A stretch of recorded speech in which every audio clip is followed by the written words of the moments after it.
Push Pause returns with more from the magic of Amore. My entire show is based on perception, how we perceive things. We're going to get to use your minds tonight, make them work to their fullest potential. Are you guys ready to get started? Yeah! Recently, we took you to one of Amore's performances for children. That's impossible! Now we're back with his illusionist show called Phenomenon for teens and adults. Please tell me, what color is this? Blue. It is blue, that's right. What color is that?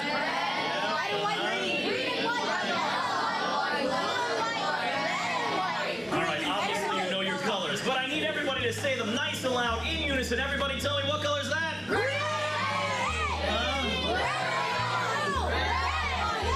I have a background in psychology and hypnotism, so I have a great comic hypnotism show that I've been doing for years, and I wanted to bring that into the schools, but I thought maybe something not so much comical, you know, it's nice to add comedy into the performance, but something that was real, strong, educated material. When I look at that psychology book, there's an endless amount of material that I can always refer to and always come back to, and the psychology book is us, is people.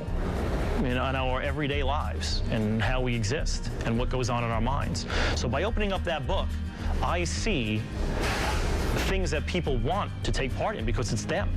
It's what they know. It's what they experience in their lives. So bringing that to the stage and letting them experience something that stretches perhaps that perception or brings it forward, and they say, yeah, I can identify with that. Such perception goes a long way towards amazing the audience. However, the reality is, with cups covering a metal spike, if Amore gets it wrong, he could be seriously injured. Every question that I ask you... But he hasn't yet. It's either going to be all no's or all yeses. So which would you like to go with? Yes. Yes, okay. He's going with the positive yes. So every question that I ask you, you say yes. Do you like your shirt? Yes. Your shoes? Yes. Say no for me. Yes. Thank you. Is the spike here? Yes. Is your name Renee? Yes. Is the spike here? Yes. Spike is definitely not here. It's not over here. Yes. And it's not over there. Yes. It's here. Yes. It's not there. Yes. It's here? Yes. Absolutely. It's not there. At this point, it is 50-50. Here we go. It's not there. It's there. I thought that was like one of the craziest things ever. That was like, I was actually scared that he was gonna like put a spike through his hand. As I was doing that, I was actually wondering if he could actually hear the changes in my voice levels, because I was trying my hardest to keep my voice same throughout the whole thing. I was blown away. That was one of, I don't even know how he did it. That was amazing.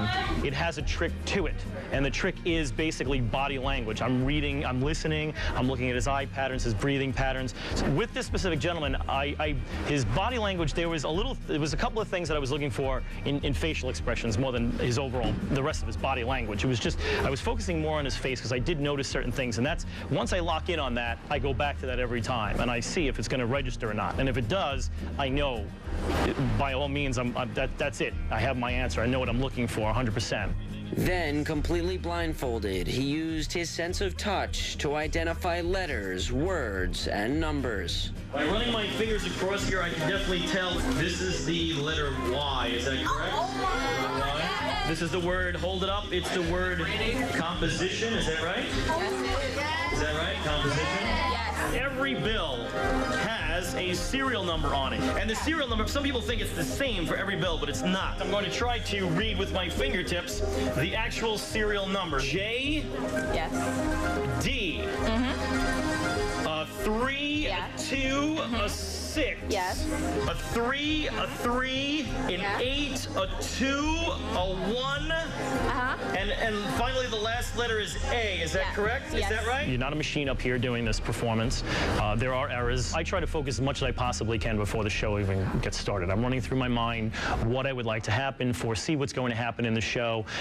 You try to read the audience as much as possible before the performance actually begins to see who is going to be the person that's going to stand out the most, the person that you'd like to have come up and volunteer. It's a lot more cerebral. This type of performance really does get them thinking and gets to use their power of their mind during the performance.